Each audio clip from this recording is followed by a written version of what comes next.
Amigos del buen toreo, hoy nos acompaña alguien que encarna la dignidad de esta profesión en su máxima expresión. Un torero que no ha tenido padrinos, que no ha conocido los caminos fáciles y que ha tenido que derribar las puertas de la gloria a golpe de valor seco y sereno. Su nombre ya resuena con fuerza en los muros de las ventas y en el corazón de su natal Colombia, porque ha demostrado que la pureza además no se negocia. Es un torero de los pies a la cabeza, capaz de templar las embestidas más fieras y de convertir el peligro en arte. Su carrera es un monumento a la constancia, una prueba viviente de que cuando el talento se encuentra con el hambre de triunfo, no hay muro que no pueda caer. Es un privilegio para este micrófono tener hoy la voz de la resiliencia, la voz de un matador que honra el traje que viste. Prepárense para escuchar la verdad del toreo, primera persona. Así que hoy contamos con un maestro de maestros, con el gran Juan de Castilla. De verdad, muchísimas gracias por estar hoy con nosotros. Héctor, muchas gracias por este espacio. Encantado de estar aquí. Y bueno, nada, contar un poquito de lo que ha sido mi vida, mi camino y de cómo está yendo mi recuperación. Pues me gustaría que me cuentes un poco tu historia. Todos los que pasáis por aquí nos vais contando más o menos cómo ha sido vuestra carrera, vuestra vida, cómo habéis llegado hasta donde estáis. Y me gustaría que me cuentes un poco la historia de Juan de Castilla, cómo empieza. Bueno, desde muy pequeño, recuerdo que tendría 5 o 6 años cuando apenas aprendí a manejar el mando del televisor. Aquí no se le dice hacer zapping, sino que se le dice hacer canalear. Aprendí a pasar los canales y eso y me acuerdo que había muñequitos y demás, pero lo que en realidad me llamaba la atención eran los resúmenes que se hacían de las corridas de toros cuando era la Feria Taurina acá de la Macarena y que las hacían cada fin de semana por un cable local. Recuerdo que me quedaba todo el programa viéndolo sin siquiera saber lo que era una corrida de toros, sin siquiera saber lo que era un matador, un torero, un traje de luces, una muleta, nada. Simplemente me quedaba hipnotizado viéndolo y yo creo que ese fue el primer contacto directo que tuve con la tauromaquia. A partir de ahí, pues cuando les dije a mis padres que me estaba interesando muchísimo este mundo, tuve la suerte de que mi padre en su familia contaba con un tío político que tenía una puntita de ganado, tenía una ganadería muy pequeñita y ahí fue donde di mis primeros pasos.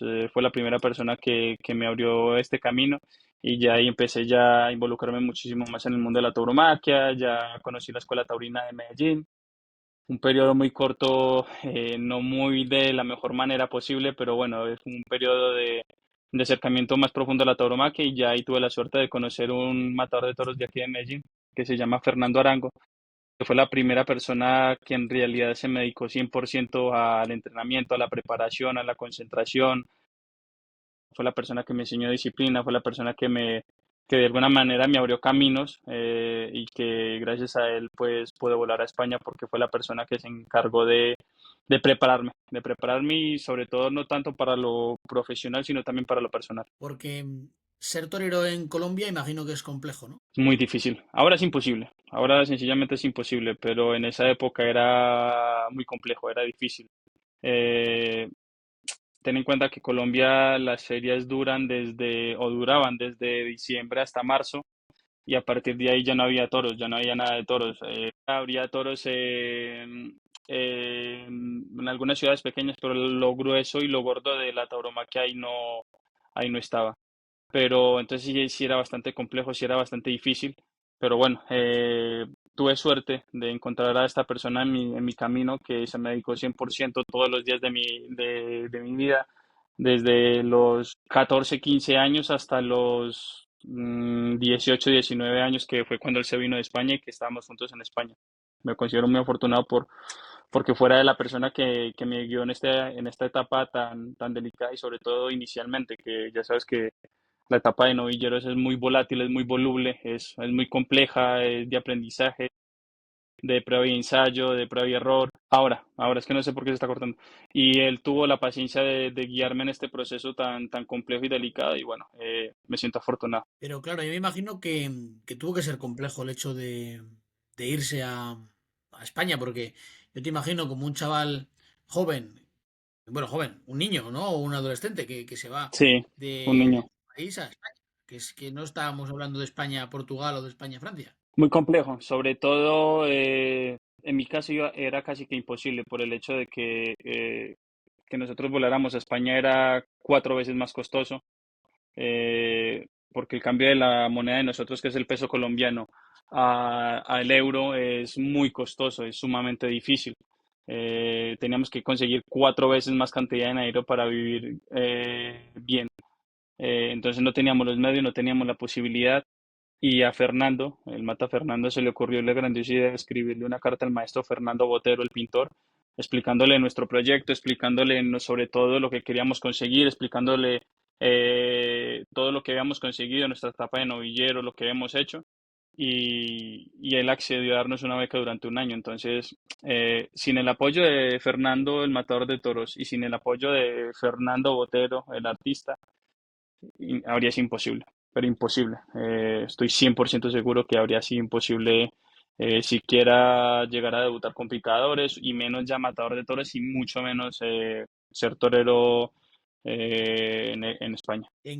Claro, ¿qué te dice tu familia cuando le dices que te quieres ir? Ellos lo venían viendo, lo venían oliendo, sobre todo porque yo ya le había dado varias vueltas a Colombia de novillero, sin caballos, ya había toreado en Cali, en Bogotá, en Manizales, en Medellín, había triunfado en las 4 plazas de toros, me había llevado muchos reconocimientos y ya estábamos viendo que era algo que se nos estaba quedando pequeño. Entonces, claro, mi familia conoce de mi ambición, conoce de mis ganas, conoce de mi ilusión y en cuanto yo se los planteé, les dije que estábamos buscando la posibilidad de irnos para España, de abrir nuestro camino y de ampliar nuestro horizonte.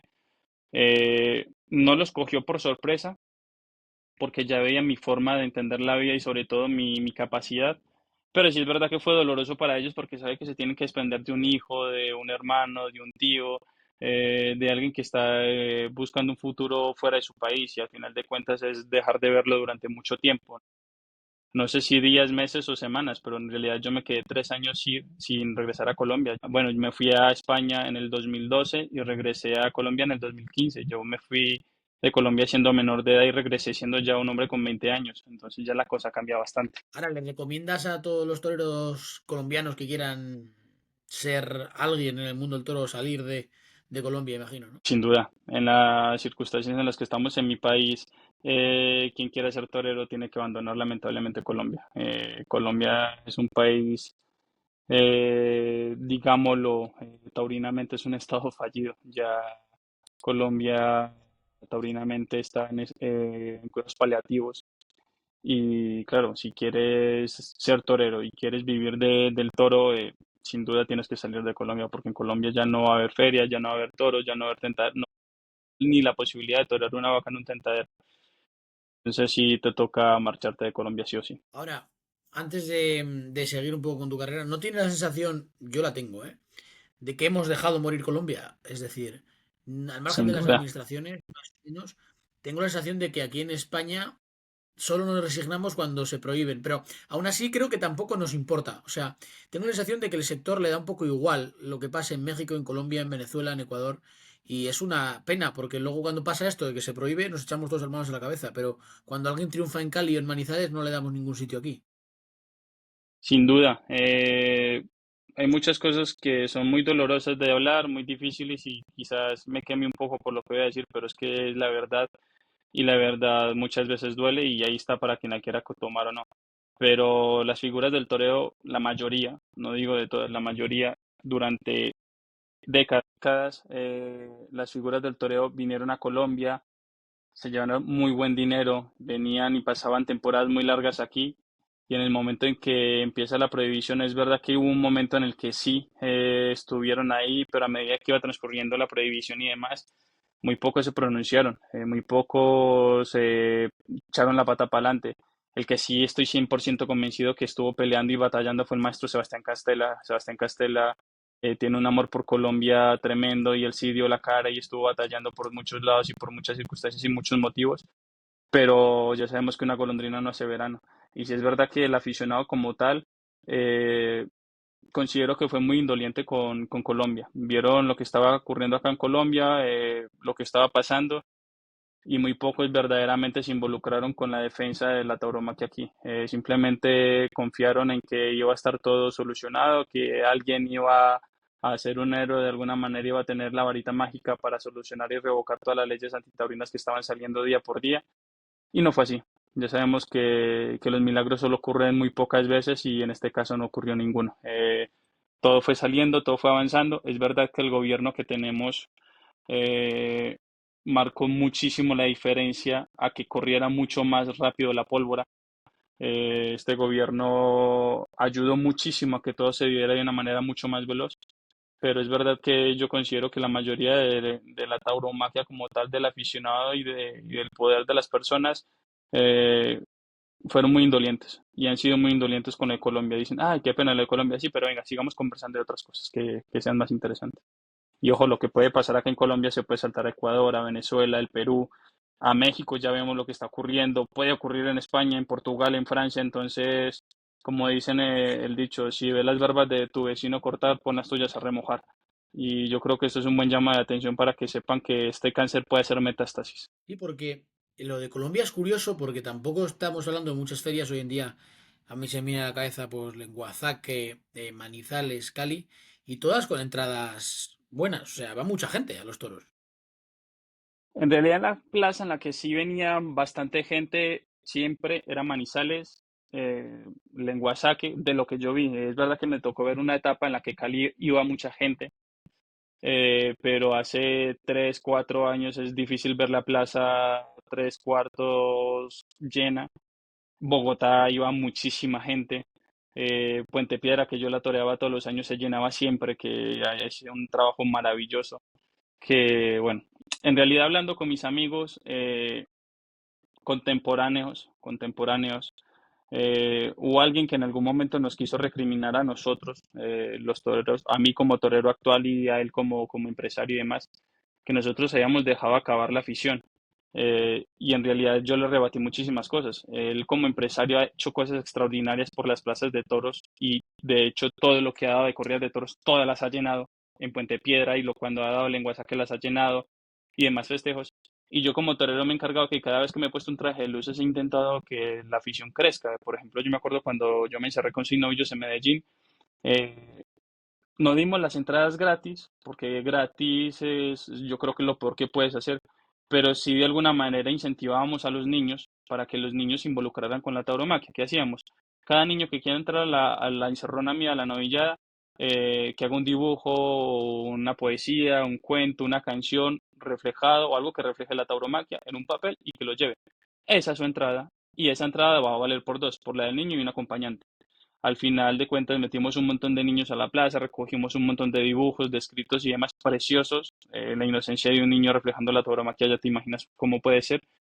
Y gracias a eso muchos niños de esos siguen siendo aficionados a pesar de que no hayan toros acá en Medellín. Entonces, en realidad ya era una muerte que venía cantada desde hace muchos años atrás, que sí debieron de frenar los toreros antiguos, las figuras antiguas que hubo acá en Colombia, los ganaderos, los empresarios y demás, y que simplemente nos encontramos cuando yo quise ser torero ya una fiesta con un cáncer terminal.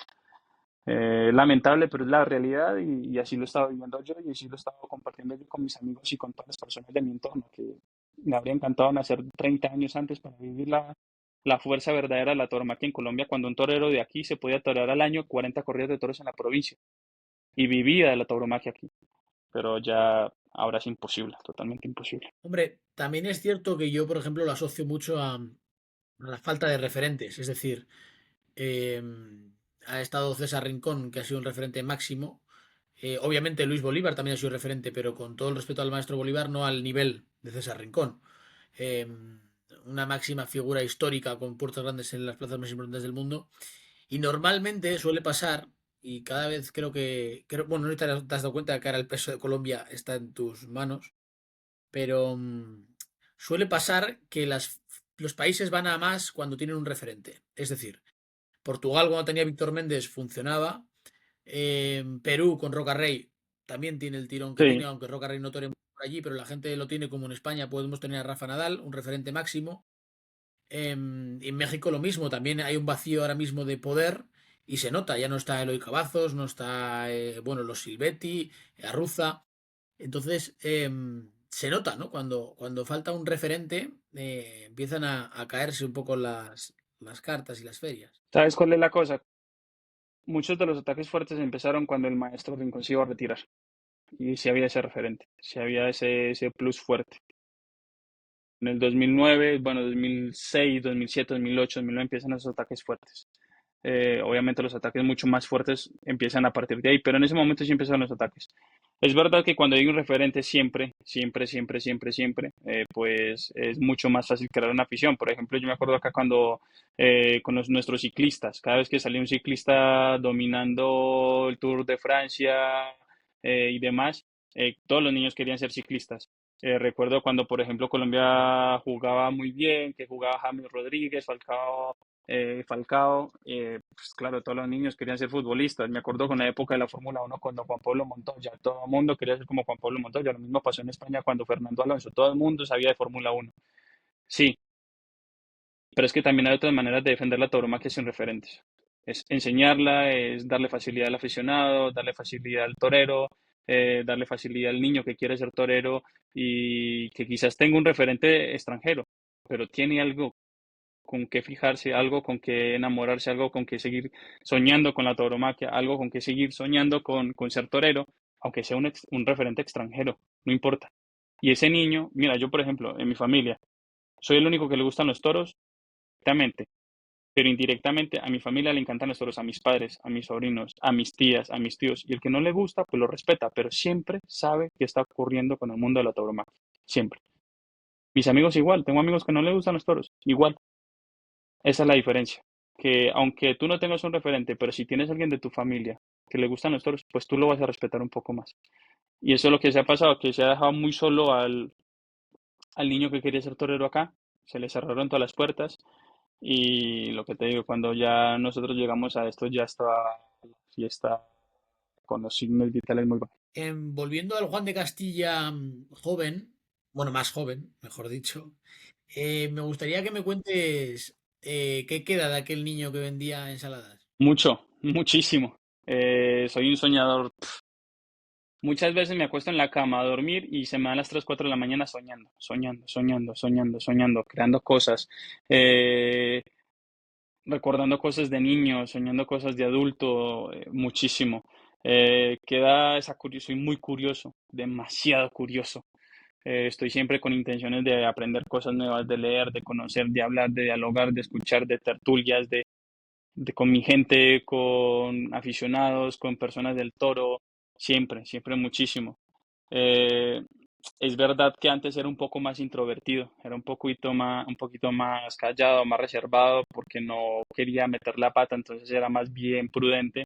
Ahora ya pues tengo otro conocimiento, tengo otra facilidad de comunicación y demás, entonces bueno, se evoluciona, no se cambia. En realidad, me considero que sigo siendo la misma persona con 14 años que con 15, simplemente de algunas maneras, en algunos aspectos, mucho más maduro, evolucionando, pero con los mismos sueños por delante, sin duda. ¿Cómo era aquello de vender ensaladas? ¿Cuál era la dinámica y cómo lo ¿Ensaladas? recuerdas? ¿De vender ensaladas? No, no, no. Yo me buscaba la vida cuando era chico de muchas maneras, ¿no? Le vendía dulces y caramelos a mi familia, era el chico de los recados de los mandados de mis tías, sí vendíamos mangos en temporadas de cuando los mangos echaban cosechas, aquí en Colombia vendía mangos aquí en la acera de mi casa con sal y limón. Es que Siempre fui me un... vendías ensaladas. No, no, no, no, no, no. Siempre fui un buscavidas. Además, recuerdo muchas veces, ¿me escuchas? Sí, sí, sí.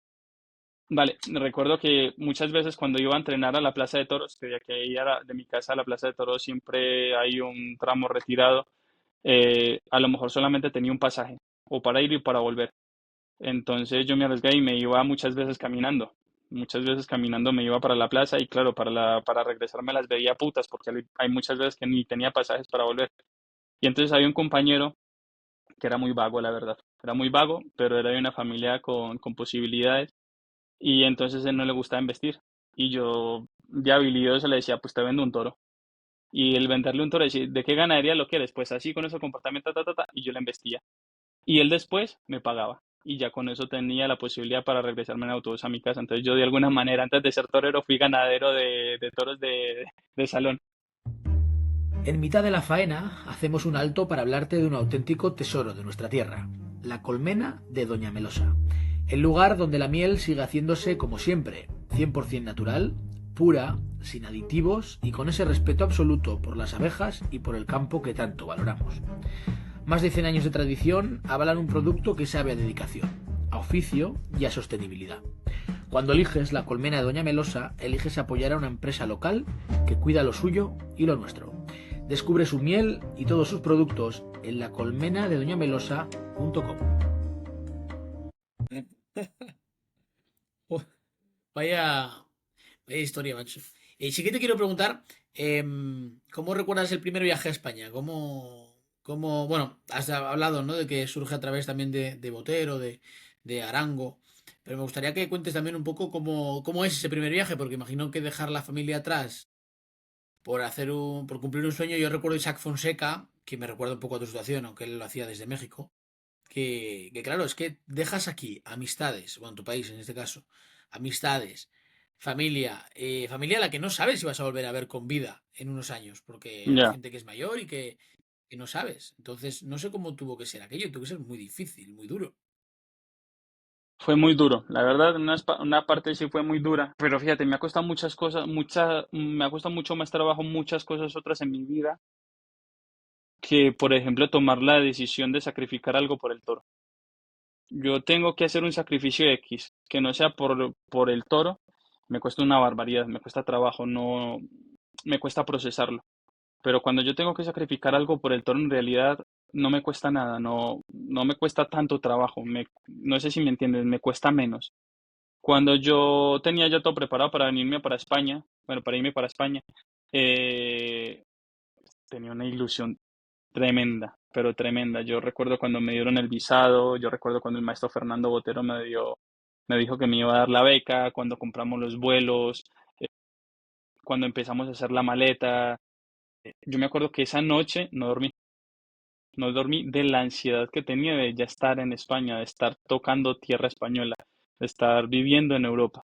Eh, y una vez en España, sí es verdad que sí se echa mucho de menos muchas cosas de casa, sobre todo porque yo tenía 16, 17 años y tenía mamá y a papá todo el tiempo, mamá por la mañana para hacer el desayuno, mamá por la tarde para hacer la comida, mamá por la noche para hacer la cena, muchas cosas muy fáciles, muchas cosas muy cómodas. Y en España fue diferente totalmente. Fue otra cosa, fue otro ritmo, otras circunstancias. Entonces ese cambio sí fue difícil. Es como decir, mira, dejaste tu parte de niño y ahora te toca adaptarte a la parte de adulto. Eso sí fue lo que más me costó. Pero, por ejemplo, decir, tengo que dejar a mis padres o a algún familiar que yo sé que está mayor y demás, sí, pero lo veía muy natural y lo sigo viendo muy natural. De hecho, yo me voy para España y vengo cada año, o con suerte cada 6 meses, pero lo veo muy natural, no me cuesta tanto trabajo, sobre todo por la intención que tengo de historiar. ¿Y España era como te lo imaginabas o no? Es que yo creo que España siempre ha sido mejor de lo que me lo he imaginado. Soy un enamorado de España tremenda.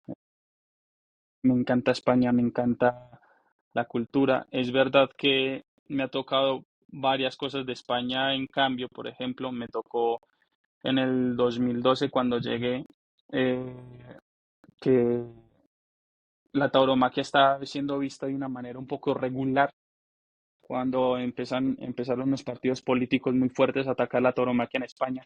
Entonces fue visto de una manera regular, como se está viendo ahora, que ahora mismo yo creo que el incremento de gente joven en la tauromaquia ha sido abismal, ha sido muy positivo. Pero también me tocó, por ejemplo, en el 2012 que esa España era un poco, quizás, un poco más estable, un poco más segura, y ahora sí España está un pelín más volátil y un poquito más voluble por sus cuestiones políticas.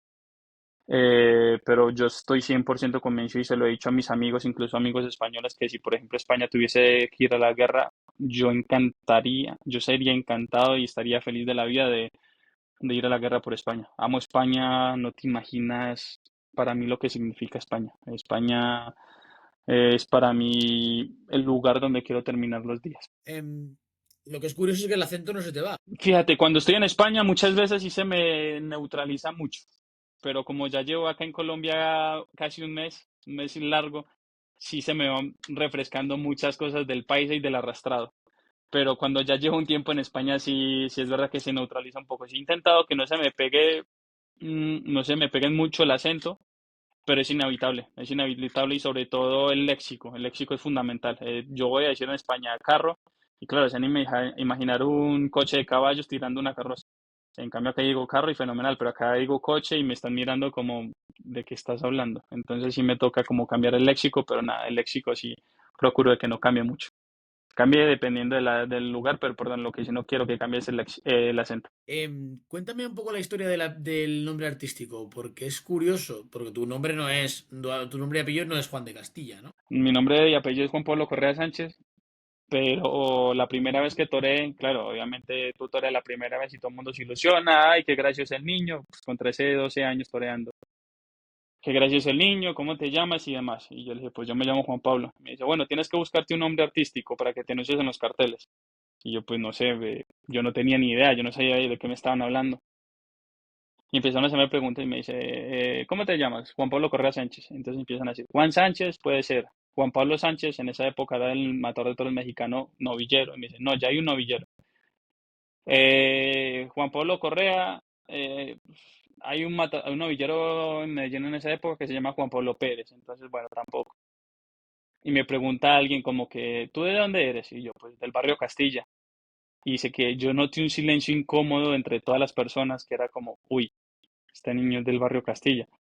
Claro, Castilla en esa época estaba pasando momentos muy conflictivos y difíciles. Siempre ha sido un barrio a lo largo de la historia peculiar, con momentos bastante difíciles. Entonces, claro, yo noté ese momento incómodo y me sentí muy mal, sobre todo por la ignorancia que hubo en ese momento acerca de mi barrio. Y entonces yo, sí, pues en acto de rebeldía y de forma coherente con mi familia, con mi gente, con la gente buena de mi barrio, pues me voy a anunciar Juan de Castilla. Y te dice, no, pues mira, yo me quiero anunciar Juan de Castilla. Y todo el mundo calla como, bueno, bueno, bueno. Y ya está. A partir de ahí, Juan de Castilla por todos los lados. Quiero también que me cuentes, pues bueno, la etapa ya sin picadores, como la recuerdas, porque sucede una cosa, normalmente, yo siempre lo pienso y cada vez el aficionado más, ¿no? Cuando vemos en algunas sin caballos o con caballos novilleros del otro continente, siempre decimos lo mismo. Este hombre, si ha venido tantos kilómetros, no es para hacer, como quien dice, el canelo.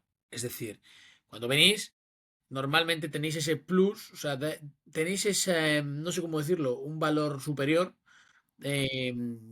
o unas ganas mayores, porque quizás habéis tenido menos facilidades y lo veis de otra forma, ¿no? Y quiero que me cuentes un poco cómo recuerdas esa etapa, porque también imagino que al público le llamaría la atención Bueno, le llamaría la atención para bien que fueras colombiano, pero también para mal porque las sin caballos se caracterizan porque van los partidarios de uno. Y en tu caso no tienes un autobús que te venga desde tu pueblo. Fue difícil, fue muy difícil esa etapa de novilleros sin caballos en España, sobre todo por lo que acabas de decir, que un sin caballos va a torear y consigue uno o dos autobuses de su pueblo, de sus tíos, sus primos, sus amigos que van a verle. Yo me acuerdo que yo iba a torear, iba con mi cuadrilla, nada más, nadie sabía nada. Entonces para mí, quieras que no era mucho más difícil cortarle las orejas a un novillo, cortar un rabo, hacerle triunfar de un bolsín, hacerle triunfar de una novillada. Sí, es mucho más difícil para el extranjero, quieras que no, aunque no haya ni racismo, ni xenofobia, ni compadreo, ni nada, aunque las cosas sean dignas, es más difícil porque si tú vas a ver una novillada y hay un autobús y medio, por muy regular que esté el novillero, la gente lo va a tapar y lo va a apañar y lo va a proteger. Y si hace una cosa medio bien, todo el mundo le va a cantar el ole. En cambio, para nosotros los extranjeros sí es verdad que cada vez que hacemos algo nos cuesta un poquito más de trabajo, sobre todo porque no tenemos quien nos lo cante y cuando arrancamos un ole es porque está bien hecho. No es que, por ejemplo, tengamos más valor o menos valor. Creo que cada torero tiene su valor y tiene su forma de interpretar el toreo. Pero sí es verdad que los que somos conscientes y vamos a España, de estos países de América Latina, si somos conscientes de verdad, no perdemos el tiempo. No estamos marineando, ni jugando al toro, ni perdiendo el tiempo con cosas que nos desconcentren de un objetivo. Siempre vamos muy a lo que vamos muy enfocados, vamos muy, muy marcados, sobre todo mucha disciplina y mucha concentración. Es verdad que hay tiempo para todo, pero si tú le puedes dar más tiempo a la profesional, aquí tanto te ha costado, tanto has tenido que sacrificar, tanto has tenido que abandonar, va a ser mucho más fácil que consigas un objetivo y que consigas parámetros que te están esperando y que te están marcando. No es fácil, pero bueno, ya sabemos que al final de cuentas sale el de los pelos negros y le dice dónde está el que me va a poner la muleta y no pregunta si es chino, si es japonés, si es ruso, si es blanco, si es negro, si es hombre, si es mujer, si es nada. Pégale muletazos, córtale las orejas. ¿Y quién fue el maestro que te puso, como quien dice, en el Juan de Castilla que eres hoy, aquel referente que te ayudó? Porque es que, vamos a ver, desde fuera quiero que me cuentes un poco el tránsito de decir, vale, vengo de Colombia, vengo a España, pero ¿cómo gestionas el dormir en un sitio, el estar en una escuela taurina? Porque es que me parece una infraestructura enorme. O sea, para desde fuera, que a lo mejor luego sí que es cierto que yo recuerdo que el CITAR tenía algunos convenios y tal, pero me parece súper complejo, ¿no? El hecho de organizar todo ese engranaje para cumplir un sueño. Hubo muchas etapas en mi vida, muchos momentos en los que muchas personas fueron referentes, pero es verdad que cuando yo viajo a España, yo viajo a la escuela de Espartinas con el maestro Espartaco Padre, y, y es verdad que yo ahí entrenaba en la escuela, pero yo estaba acompañado por el matador de toros Fernando, por la persona que te hablé inicialmente. Entonces lo que yo hacía era entrenar por las tardes en la escuela y por las mañanas con el mata Fernando. Yo seguía haciendo mi vida igual con Fernando, pero entrenando por las tardes en la escuela. Cuando la escuela cierra, yo me voy a la escuela de Sevilla. Estuve viviendo en Sevilla, bueno, en la Puebla del Río. Estuve viviendo como 6 meses y a partir de ahí ya las cosas se pusieron un poco más complicadas económicamente para Fernando y para mí y ya era muy difícil nuestra estancia en España. Yo era muy complicada y muy, muy precaria, sobre todo.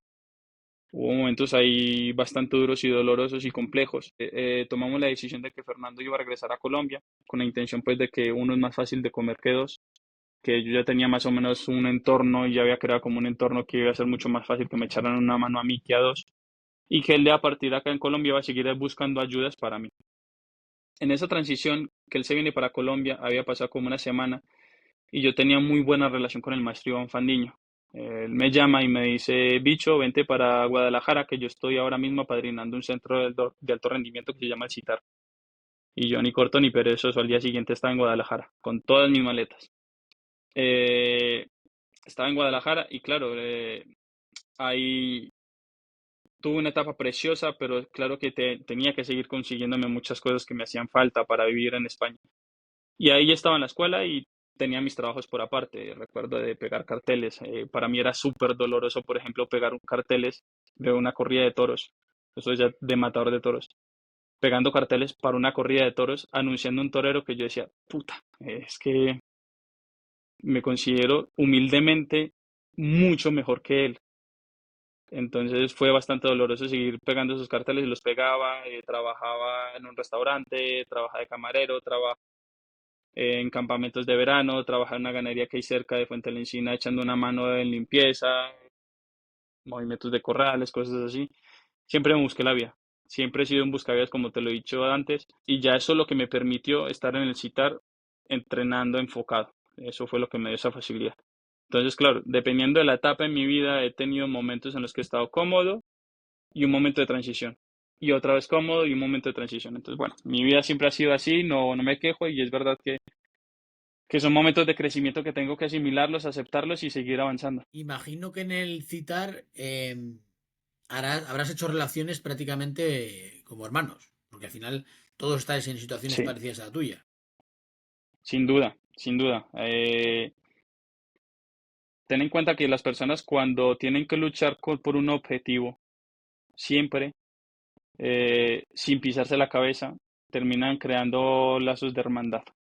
Cuando sufres con alguien, cuando sudas con alguien, cuando lloras con alguien, cuando sangras al lado de alguien, se necesita o es lógico que se creen lazos de hermandad. Siempre, siempre ocurre en cualquier aspecto de la vida, sea en el toreo, sea en el deporte, sea en el ejército, sea en los estudios, siempre. Y es verdad que los amigos que me ha dado a mí el CITAR y tantos años estando ahí en Guadalajara, no solamente de alumno, sino también de monitor, son maravillosos. Me han servido una barbaridad y creo que me considero muy afortunado por los buenos amigos que he hecho a lo largo del tiempo en el CITAR. Quiero que me cuentes un poco cómo era Iván Fandiño, cómo fue contigo, porque el hecho de que hayas podido por lo menos convivir algo, me produce algo que me llama la atención y además creo que tu forma de torear se asimila un poco. Sin duda, sin duda. Yo sé que tengo muchísimas cosas del maestro, sé que tengo muchas cosas del león que, que han marcado muchísimo mi carácter, han marcado muchísimo mi forma de interpretar el toreo, marcado muchísimo mi forma de ir por la vida. Eh, Tuve la suerte de conocerlo en la intimidad, en su yo, en su forma más humana posible. Y sin duda te puedo decir que era un ser humano extraordinario.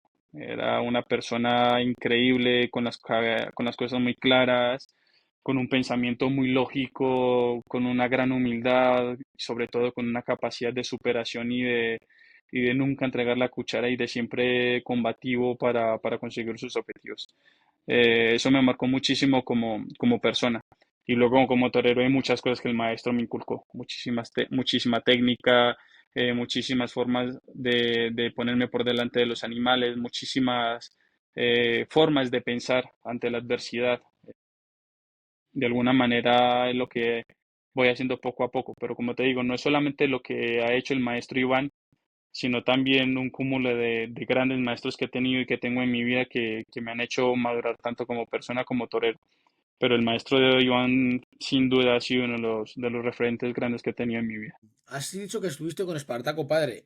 ¿Tan exigente es como dicen o no? Y se quedan cortos. Recuerdo muchas veces el verano en Andalucía, en Sevilla, un día que estábamos entrenando en, en una finca que se llama El Visir, que ahí entrenan muchos toreros, y hay un picadero. El picadero es descubierto. Y recuerdo que estamos entrenando a las 4 o 5 de la tarde en el verano en Sevilla. Estábamos fácilmente a 44 o 45 grados. Y él nos mandaba a correr, pero no es que decía váyanse a correr al picadero, es que él iba por delante de nosotros corriendo y guiándonos en fila india en el picadero.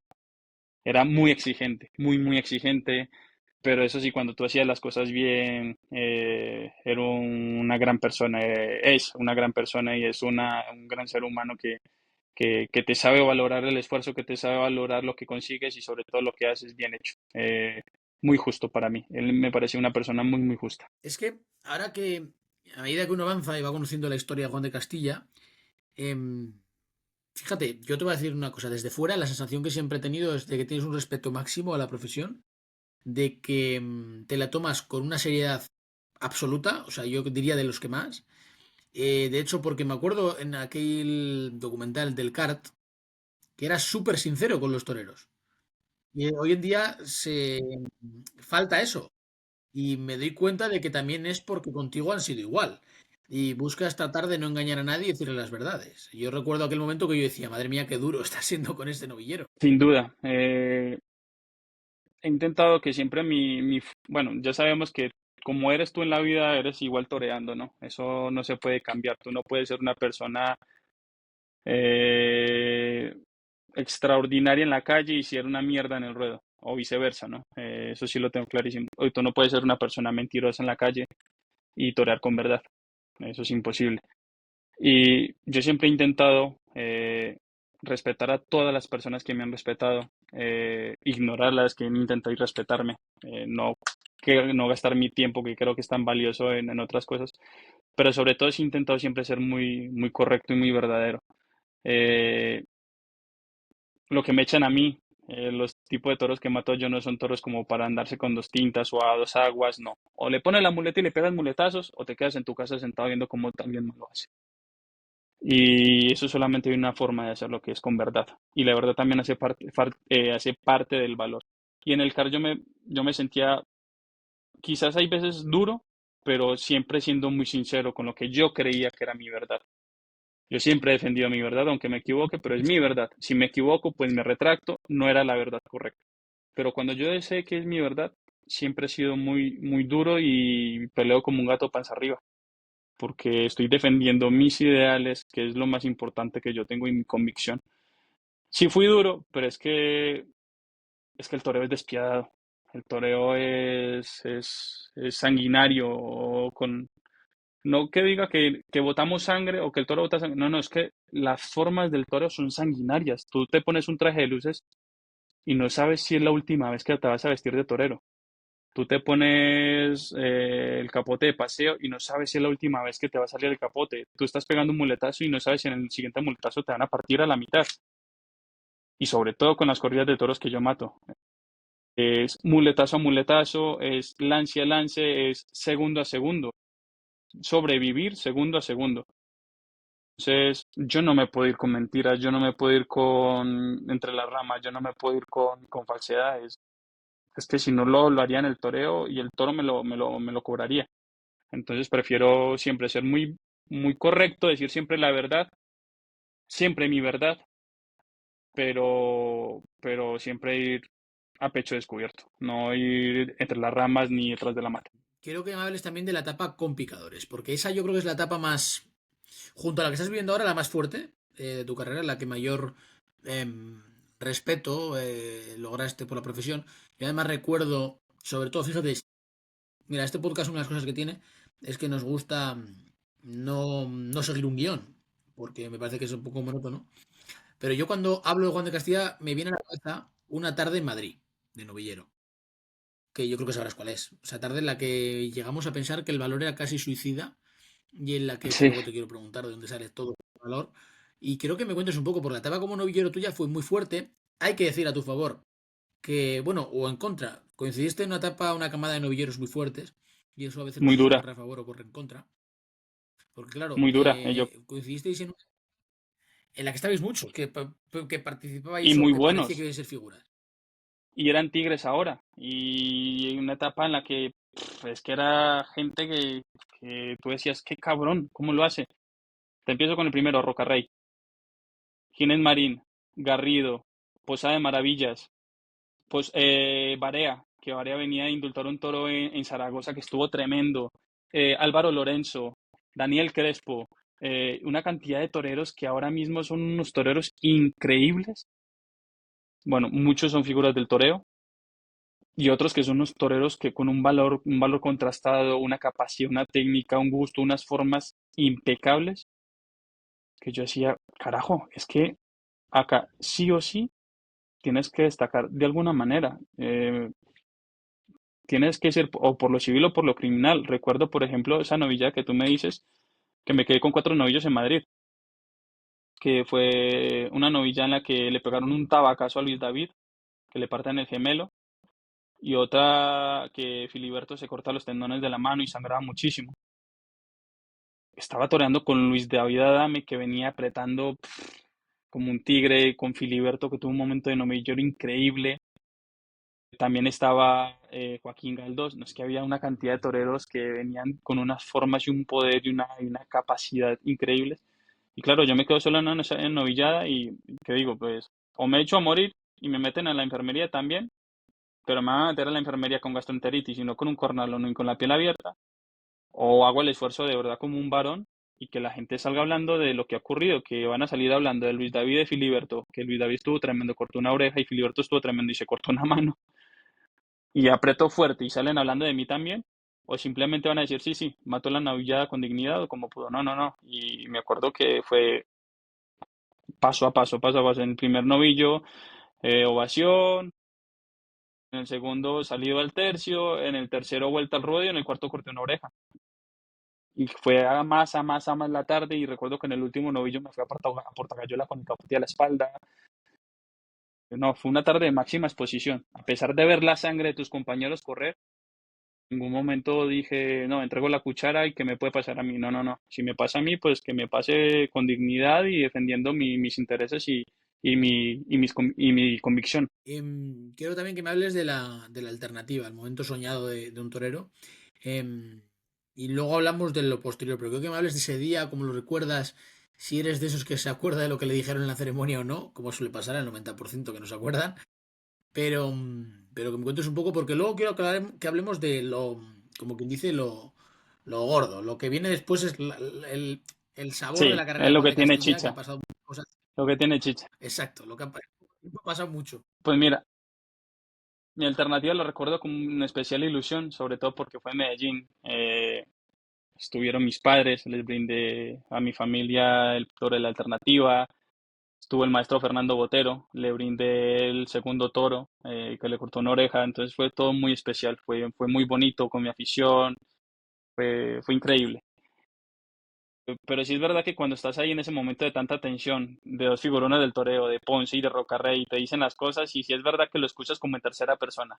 Sí recuerdo mucho lo que me dijo el maestro Ponce, que fue una ceremonia bonita y larga, fue muy sentida y recuerdo mucho de lo que me dijo. Pero sí es verdad que tengo mucho más recuerdo de lo que ocurrió en la tarde como tal, de lo que hice toreando, de lo que pasó, de los momentos, que fue muy marcada mi alternativa, porque recuerdo que al primer toro estuve muy bien con él, se amorcilló el toro y no cayó, entonces ahí no pude cortar las orejas. En el segundo toro ya venía endemoniado y me pegó un palizón con él, haciéndole un quite, me pegó una buena paliza. Y de ahí fue como el decirme a mí mismo es, a ver, ya eres matador de toros, pero no te va a tocar nada fácil. No te va a tocar nada fácil, te va a tocar complicado y como no apretes, te quedas en tu casa. Pero sí fue un momento muy especial. De verdad que lo recuerdo con mucho cariño y recuerdo momentos muy puntuales. Por ejemplo, como cuando el maestro Fernando Botero llegó a la plaza y me dio la enhorabuena por todo el proceso conseguido, por donde había llegado, el brindis a mis viejos en el tendido, fue muy especial. Ahora quiero ir a una cosa que yo no soy el más crítico normalmente, pero no comprendo, y me imagino que tú tampoco lo comprenderías, ahora igual sí, ¿no? Pero en aquel momento, que desde el 2017 hasta el 23, bueno, vamos a decir 2016, porque al final del 17 hasta el 23 no vuelves a Madrid. Cosas, complicado, ¿no? Es difícil de asimilar, difícil de digerir. Eh, Madrid para mí ha sido siempre, siempre, siempre la plaza de los sueños. Yo voy a Madrid y es el día más importante de mi vida. Vuelvo a Madrid y es el día más importante de mi vida. Otra vez a Madrid y es el día más importante de mi vida.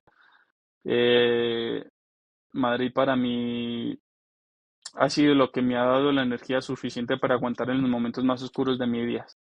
Hace poco, güey, estoy viviendo un momento muy oscuro en mi vida, pero Madrid es lo que me mantiene cuerdo, lo que me mantiene direccionado, lo que me mantiene con enfoque, lo que me mantiene sufriendo con propósito, no sufriendo a lo pendejo, sufriendo con propósito, el esforzarme con propósito. Y después del 16 hasta el 23, sin ir 6 años, puta, era doloroso, era muy, muy doloroso, era muy complicado. Pero bueno, sabemos que las cosas buenas siempre se hacen esperar. Sabemos que Madrid no se va a ir, que Madrid siempre va a estar ahí. Y sobre todo que Madrid es justo. Madrid premia el sacrificio, Madrid premia el aguante.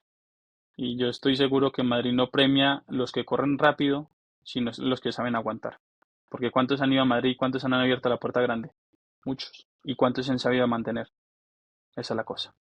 Prefiero que en el momento que sea la puerta grande en Madrid, que espero que sea muy pronto y quiero que sea muy pronto y me huele que va a ser pronto, eh, que sea para mantenerme y seguir ascendiendo, no para que sea flor de un día, para quedarme mucho tiempo ahí y quedarme con contundencia y seguir creciendo y avanzando. Ahora, en este momento de parón de post-alternativa, ¿recuerdas el momento en el que decides introducirte en el circuito de las ganaderías duras? ¿Es por elección propia? ¿Es porque es un clavo ardiendo, como decía aquí el Fundi hace 3 semanas? ¿Por qué decide Juan de Castilla meterse ahí? Me refiero, lo cómodo hubiera sido esperar y a ver si... Pero del tirón te hemos visto ya en ese circuito. O sea, no ha sido el esperar a ver si entro en el otro y a ver si me evito este. No Está te bien creas que claro. tan del tirón, no te creas que tan del tirón, desde el 17 hasta el 23, hay unos cuantos años y que no son del tirón, que son Sí, años. pero me refiero que no han sido años en los que tú, creo, igual es una idea equivocada, en los que has estado fuera de ese sector porque has querido. Es decir, si hubieras podido después de la alternativa, tengo la sensación de que sí que hubieras aceptado entrar ya del tirón en ese circuito. Es que no había ni posibilidad. Yo me acuerdo que yo tomé la alternativa, voy a España, toreo dos corridas de toros, una en Roda de Duero, quedó triunfador de la feria, no he vuelto a Roda de Duero. Otra corrida de toros en Villaseca de la Saca, quedó triunfador en Villaseca, en Villaviciosa de Adón, quedo triunfador de la feria. No volví hasta el 2019. O sea que yo toreé en el 2017 2 corridas de toros. En el 2018, nada. Casi ni tentaderos, casi nada. En el 19, nada hasta septiembre, que toreé una corrida de toros y un toro me pegó una cornada en el abdomen. Y hasta que no maté el toro, no me metí en la enfermería. Y desde el 19 hasta el 23, paraba en seco. Pero en seco. Ni un festival. Nada. Nada. Entonces, es como decirle a una persona que tiene hambre y le dicen, mira, o sigues esperando y quizás te puedas comer un chuletón o no, o te puedo dar un arroz con huevo. ¿Tú qué haces? Una persona que se está muriendo de hambre. Pues me como el arroz con huevo. Pero es que ¿sabes cuál es la cosa? Que es que yo me estoy comiendo el mejor puto arroz con huevo del mundo. Yo me estoy comiendo el arroz con huevo más delicioso del mundo. Y mi arroz con huevo es el mejor arroz con huevo que han hecho en la vida. Porque yo ahora mismo no me cambio de donde estoy. Ahora mismo en el momento en el que estoy en mi vida, puta, como te decía, soy un soñador, me meto en la cama. Ayer me quedé dormido como a las 3 o 4 de la mañana, soñando, soñando, soñando, visualizando y viendo cosas, recordando cosas, matices, hay que arreglar esto, porque estoy vivo, porque estoy caliente, porque quiero torear, porque quiero, y eso es lo que me permite el torear.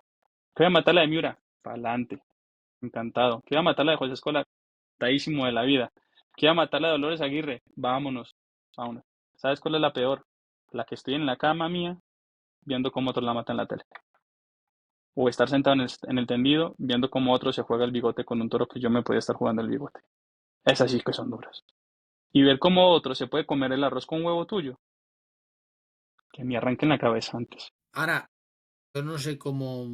Te quiero preguntar un poco también por tu relación con el miedo, porque el tipo de ganaderías que estás matando piden el tener una relación casi íntima, o sea, casi personal, porque además, con todo el cariño del mundo, tu estatura no es la más adecuada para el toro que te enfrentas. O sea, te enfrentas a un toro que muchas veces es más alto incluso que Juan de Castilla. Sí.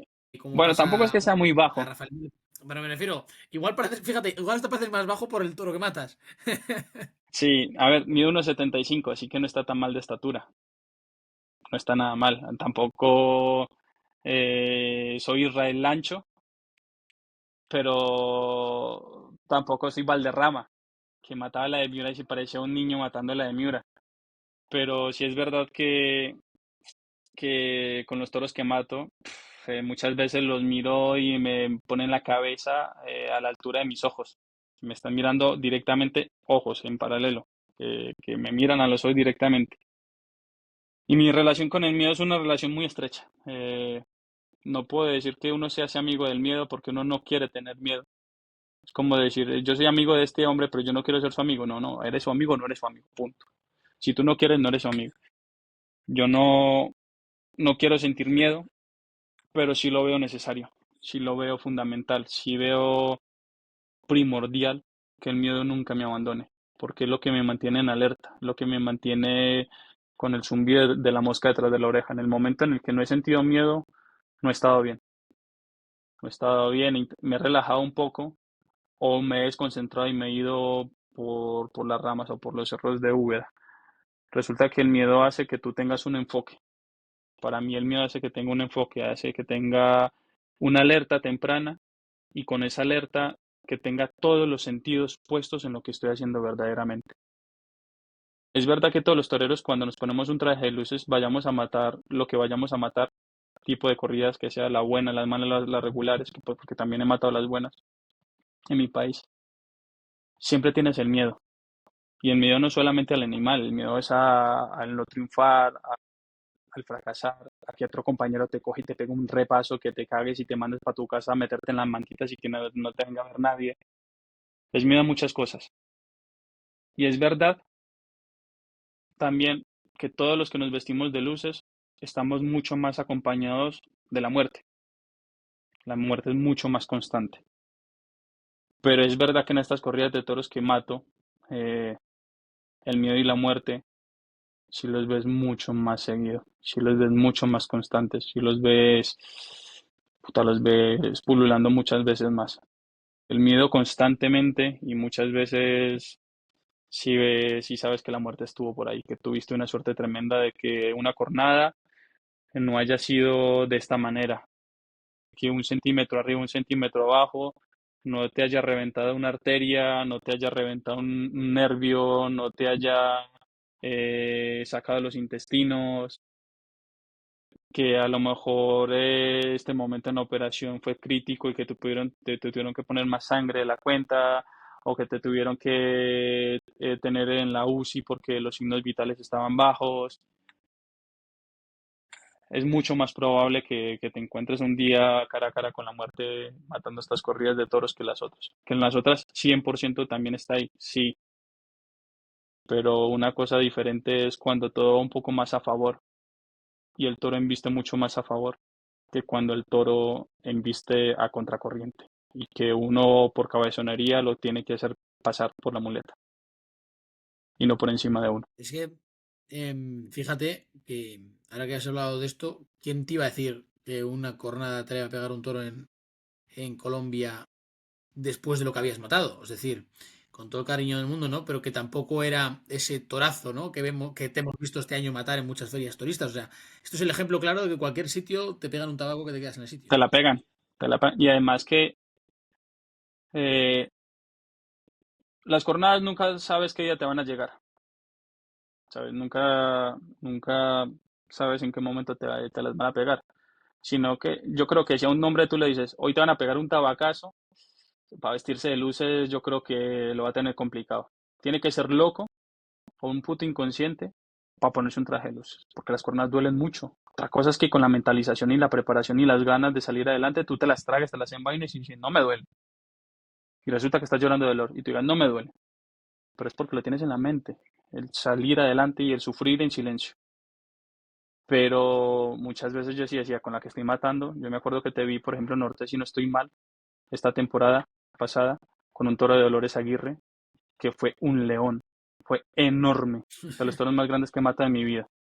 Fue duro, imparable, yo veía toro por todos los lados. Y luego vienes a Colombia y dices, es que voy a matar una corrida de toros con las figuras, con David de Miranda y con Román. Una corrida de las ganaderías buenas que hay acá. Y ni siquiera estaba con la muleta porque fui a quitarle a mi banderillero, a cortarle, porque pone el pan de banderillas. El toro le echa mano, le pasa por encima y yo estaba con la toalla sacándome las manos y fue acción-reacción. Lo vi en el suelo y salí corriendo. Y cuando le tiro la toalla a la cara, el toro se gira y no me da tiempo de escaparme. Y a la que estoy girándome, me pegó un cornalón que me atravesó el muslo. Yo tengo la sensación de estar colgado y recuerdo de estar colgado que me llevó arrastrándome y ver el muslo atravesado. Vi el pitón entrar por la parte de atrás y la parte de la taleguilla en la parte de adelante, la banda, la forma del pitón saliendo, como si estuviera el pitón así. Yo veía el pitón así, me suelta al suelo y me intento incorporar y ya no es que no me fallara la pierna, que la pierna no me falló la pierna izquierda cuando vi que el tobillo se me fue en dirección contraria donde tenía la rodilla, que se me dobló la pierna en L. Y claro, fue impresionante ver eso, la pierna totalmente rota. Y te lo juro por mi familia que lo primero que pensé fue en Madrid. Madrid, Madrid, Madrid, Madrid, Madrid, Madrid, Madrid. Porque claro, yo quiero ir a Madrid, intento pues, levantarme del suelo y pues, me veo la pierna hecha mierda y lo primero que pensé fue en Madrid, Madrid, ni siquiera en la cornada. Eh, Me cogen, me levantan y me llevan a la enfermería y en la enfermería les dije, a mí la corona no me importa un culo, lo que me importa es que me arreglen la pierna, que yo lo que quiero es reaparecer pronto y estar en Madrid. Y claro, ven los médicos el boquete que tenía en la cornada, que fue un cornalón que me atravesó el muslo, con dos o tres trayectorias. Y luego me ven la pierna y me dicen, ¿te preocupa más la pierna que la cornada? Y yo, sí, sí, sí. Y como vieron con esa frialdad, me dice, bueno, venga, como te vamos a sedar. Me sedaron y me pusieron la pierna en su sitio y demás. Y ahí justamente es cuando desaparece el video ese, cuando estoy metiéndome en la ambulancia, que le digo, díganle a mi madre que estoy bien, que todo está bien, que no se preocupe, que lo que me preocupa es la tibia y el peroné, pero en realidad yo no hablo nunca de la cornada, hablo siempre es de la tibia y el peroné. Cuando llego al hospital, directamente fue de la plaza al hospital y del hospital al quirófano, ya me están esperando en el quirófano los ortopedistas, y yo en mi atrevimiento les dije, por favor, no me pongan esos cables o esos tornillos que se ven expuestos por fuera, que yo quiero reaparecer lo más pronto posible. Y se queda mirándome el ortopedista como, yo soy el ortopedista, yo voy a hacer lo que en realidad considere que es oportuno para ti, lo mejor para tu salud. Y yo como, qué mierda. Me sedaron cuando me recuerdo que me estaban despertando. Juan, despiértate, mírate la pierna, te tenemos una noticia. Y me miro la pierna y nada, perfecta.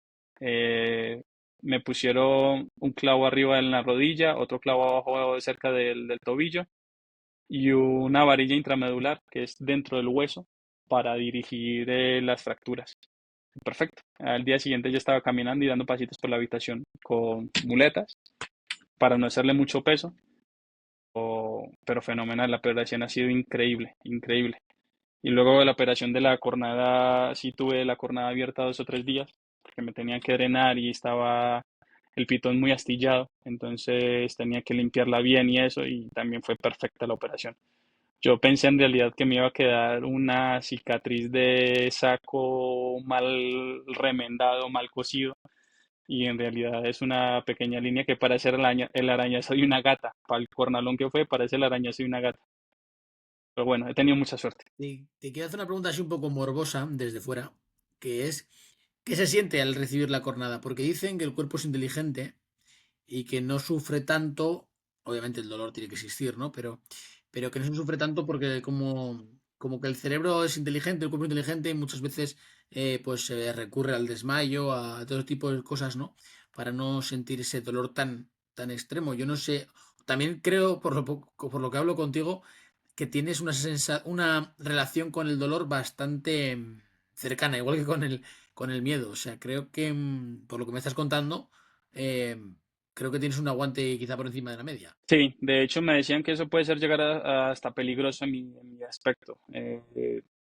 Me hicieron mucho énfasis en que si tenía molestias, que inmediatamente las hablara, porque puede ser mala circulación, puede ser un trombo, puede ser inflamación. En el caso de la fractura, eh, si tengo molestias, puede ser, la molestia quizás mía puede ser dolor para otra persona.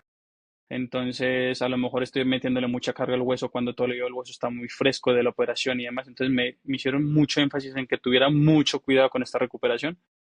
Lo estoy llevando, pero ya estoy haciendo fisioterapia, ya quiero estar otra vez bien y estoy haciendo rehabilitación.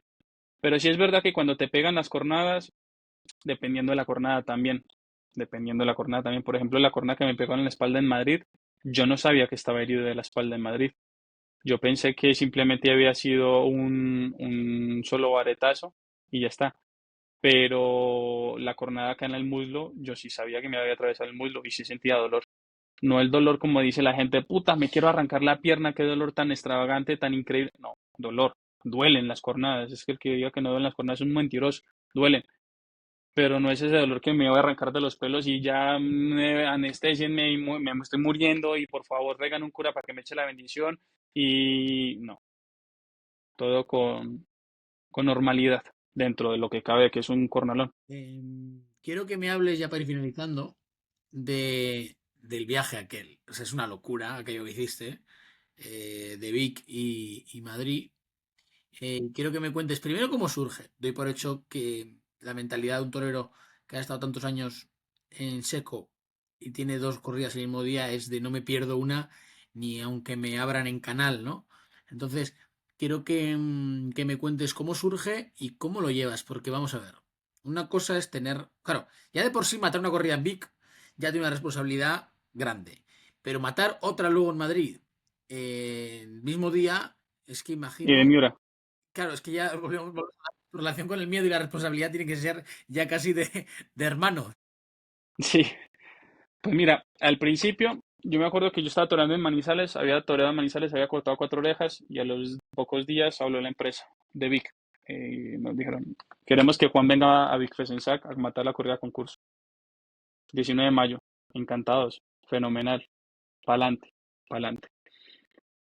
Luego eh, empiezan a salir anuncios de los carteles de San Isidro y nada, y nada, y nada, y nada, y nada, y nada. Y recuerdo que hablo con uno de mis apoderados y me dice, Juan, acaba de estar con la empresa haciendo otras cuestiones y me dijeron que no cuentan contigo para esta feria. Y yo, puta madre. Y estaba hablando por teléfono y yo estaba trabajando poniendo paquetes. Y cuando me dicen, ya te llamo, que me están regresando yo la llamada. cuelgo, sigo colocando paquetes. Y me llama y me dice, vamos, toreamos en Madrid. Y yo, bien, qué alegría, qué felicidad. ¿Cuál? La de Miura. Ahí. Entonces fue muy curioso porque, claro, ¿cuál vas a matar? Fenomenal, vas a torear en Madrid. ¿Cuál matamos? Miura. Pero bueno, nada, para adelante, muy ilusionados. Cuando no nos dieron fecha, dijeron simplemente que íbamos a matar a la de Miura. Cuando a los pocos días se comunica la empresa con nosotros y me dice, oye, ¿y cómo le van a hacer? Si el día de la corrida de Miura de Madrid, ustedes torean por la mañana en Big Fest en SAC. Y dijimos, nada, no te preocupes, ya lo tenemos arreglado. Arreglado, claro, no sabíamos nada. Al principio yo lo vi todo muy oscuro, pero el maestro Luis Miguel Encao incluso me dijo, Juan, no lo mires por el lado negativo, dale la vuelta y míralo por el lado positivo. Y el lado positivo es que vas a hacer una gesta, que vamos a matar dos corriones de toros en el mismo día y que vamos a hacer todo lo posible porque llegues a las dos. Mi miedo no era que, por ejemplo, un toro me cogiera en Vigo o en Madrid. El miedo que yo tenía en realidad era no llegar a Madrid por temas logísticos. Buscamos helicópteros, vuelos privados, todo carísimo, todo por las nubes. Un helicóptero desde Vicenzaca hasta Madrid me iba a costar 14.000 euros. Una barbaridad. Ni toreando las dos corridas de toros habría podido pagar eso. Y el maestro Luis Miguel Encabo, con uno de sus contactos extraordinarios, consiguió la persona que nos iba a recoger en avioneta en un aeródromo cerca de Vicenzaca. Creo que se llama Auch. Y de ahí íbamos a hablar a cuatro vientos. Pero claro, cuando llegamos a Vic, estaba lloviendo, llegamos el día anterior y llovía toda la noche, y llovía toda la noche. Y bueno, y sabíamos que unos amigos iban a ir a verme en Vic, iban a salir de la corrida corriendo y se iban a ir para el aeropuerto de Toulouse. Y de Toulouse iban a coger un vuelo que los dejaba a las 5:30 en Madrid. Y lo vimos un poco arriesgado, pero dijimos, ¿es esa opción o no llegar? Compramos los dos últimos pasajes del vuelo, los dos últimos asientos. Y también teníamos una opción C, que era un amigo con un coche muy bueno, esperándonos en la puerta de Vic, saliendo a toda mierda para Madrid, cambiándonos por el camino, que es muy posible que hubiéramos llegado también en esa opción. Total, le pedimos O el que favor a hubierais los acabado toreros. presos por ir rompiendo todos los radares. Sí, con lo que iba a ganar en las dos corridas de toros, le iba a pagar en multas y en denuncias. Pero bueno, lo teníamos asumido. Y resulta que no hizo falta eso, sino que salimos de la plaza, pedimos el favor a los dos toreros que si nos dejaban matar tercero y sexto, tercero y quinto, que yo en realidad mataba tercero y sexto.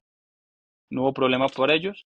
Y de ahí salimos a toda mierda de la plaza de toros de Vic a Toulouse. Y justamente cuando nos subimos al avión, se estaban cerrando ya las puertas del avión. Fuimos los dos últimos asientos en sentarnos.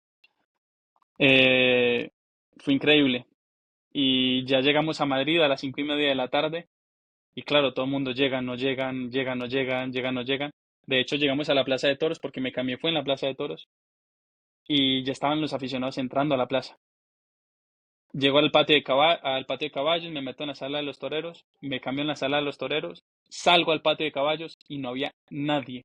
Ya había llegado al patio de caballos como 45 minutos antes de la corrida de toros. Y yo, bueno, tanto correr para ahora estar acá solo, pues bueno, no está mal, pero sí fue un poco estresante. Sí fue un poco estresante porque yo lo que tenía miedo en realidad era de no llegar a Madrid. De no llegar a Madrid porque yo sé que eso habría sido un punto de inflexión negativo increíble y sobre todo incambiable de mi profesión, de mi carrera. Y por fortuna llegamos. Y fueron dos actuaciones muy dignas, muy importantes que creo que hay que dar. Vale, te quería preguntar también por la próxima temporada, cómo la afrontas, porque esta última ha sido yo creo que soñada. Te has ganado el respeto de la afición turista y me gustaría que me cuentes un poco cómo se plantea, porque los que matáis este tipo de corridas turistas tenéis una fortuna, que dentro de la dificultad que tenéis de matar las corridas que matáis, tenéis la suerte de que más o menos en estas fechas tenéis bastante perfilada la campaña, sobre todo francesa, que la hacen con cierta antelación. Entonces me gustaría que me cuentes un poco cómo está perfilada, si se espera una temporada parecida a la anterior, un poco en esa línea. Bueno, la verdad es que me siento muy afortunado. Creo que este año, creo y espero que va a ser mejor que el año pasado. Entonces ya es un punto de inflexión bastante grande. Eso quiere decir bastante, pero bueno, sabemos que en nuestras posiciones o en nuestros circuitos por muy bien que tengas perfilada la temporada, al final de cuentas importa es cómo la termines y es día a día. La de nosotros no perdonan una tarde. Es verdad que sí tenemos ciertas facilidades en Francia porque pronto se comunican, pues que tiene que ser día a día, tarde a tarde, las que uno tiene que estar pico y pala, pico y pala, pico y pala. Entonces, bueno, por fortuna yo creo que va a ser una gran temporada y espero que sea mucho mejor que la del año pasado. Pues ya para finalizar te voy a hacer las preguntas clásicas que hacemos a todos. Me gustaría que me digas, y antes de decirte las preguntas, quiero que sepas la norma para que no te la saltes. Es decir, yo te voy a preguntar ahora la mejor tarde de tu vida y la peor. No Ujú. vale contestar em, más de una y tampoco vale la pregunta, la respuesta comodín de está por llegar. Entonces me Ok, gustaría no te que me preocupes, yo seas me capaz de quemo, no tengo contestar las problema. dos mejores, Sí, sí. la mejor y la peor. Ok, la mejor tarde de mi vida, sin duda, ha sido el día que indulté el último toro en Bogotá, que ese día la gente vio que no era solamente huevos y apretarse. Vieron que a los toros buenos los cuajo y los sé torear. La peor tarde de mi vida. Es que yo creo que fue la última corrida de toros que maté en Riaza el año pasado. Esa tarde la estuve muy... no estaba lo bien que debía estar, estuve espeso, la corrida fue muy mala, la gente exigente de mala manera. Yo creo que sin duda eso ha sido el peor día de mi vida profesional. Pues la verdad que Juan, te quiero dar las gracias por este rato, por que la verdad que es un placer conocer a Juan Pablo más que a Juan de Castilla, que muchas veces siempre hablamos del torero y muy rara vez conocemos vuestra historia. De verdad que es un auténtico placer poder escucharte, poder ver cómo, oye, un torero que lo ha pasado realmente mal. No te quería hacer la pregunta de si algún momento has querido dejarlo porque me parecía banal, porque creo que nunca has tenido ni ese mínimo pensamiento por lo que me has contado. Y te quiero decir la verdad que, oye, que eres de esos toreros oye, que muchos teníamos ganas de que funcionases porque sabíamos que tenías cualidades, que has aguantado la tormenta en el peor momento y que ahora es cuando estás empezando a recoger los frutos. Seguramente mucha gente te dirá que ahora se ve todo muy bien, pero no estaban cuando lo pasaste realmente mal. Así que de verdad te quiero dar las gracias por este rato. La enhorabuena por la temporada pasada, que fue extraordinaria. Y oye, que ojalá pronto te podamos seguir viendo en los ruedos, sea en Ortez o sea en cualquier otro tipo de plazas. Y oye, pues toda la suerte del mundo para un 2026, que ojalá, como dices, sea incluso mejor que el 2025. De verdad, Juan, muchísimas gracias por estar este rato con nosotros. Nada, Héctor, muchas gracias a ti por este espacio, por tener la capacidad y sobre todo la sensibilidad de llegar a puntos tan íntimos de nosotros en lo personal y en lo profesional y sobre todo llegar ahí sin avasallar. Así que nada, te lo agradezco y muchas gracias por el espacio. Un fuerte abrazo, Juan. Un abrazo fuerte.